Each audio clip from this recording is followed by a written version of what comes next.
రేవంత్ పిలుపు అద్భుతం. ఈ పిలుపు రాబోయే 2 సంవత్సరాల తర్వాత ఎట్లుంటుందన్నది చూడాలి. దక్షిణాదిలోకి భారతీయ జనతా పార్టీని రాకుండా అడ్డుకున్నాము. ఇంకా మిగతా శక్తులు కూడా మాతో కలిసి రావాలి. ఎక్కడ మాట్లాడారు ఆయన?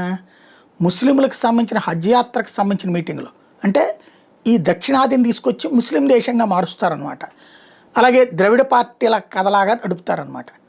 ఇప్పుడు కర్ణాటకలో కాంగ్రెస్ పార్టీ మళ్ళీ అధికారంలోకి వస్తుందా? తెలంగాణలో మళ్ళీ కాంగ్రెస్ పార్టీ అధికారంలోకి వస్తుందా? కేరళలో ఉన్నటువంటి కమ్యూనిస్టులు మరి ఏ పార్టీ, ఏ కూటమోళ్ళు? నీ కూటమోళ్లే కదా. ఇవాళ నీ కూటమిలో వాళ్ళని తీసేసి ఇంకొక సభ్యులు మీరే వెళ్తారు. ఇందులో భారతీయ జనతా పార్టీ పోయిందే ఉంది. ఏకంగా అక్కడ 14% ఓట్లు వచ్చా, 3 ఎమ్మెల్యేలు వచ్చా.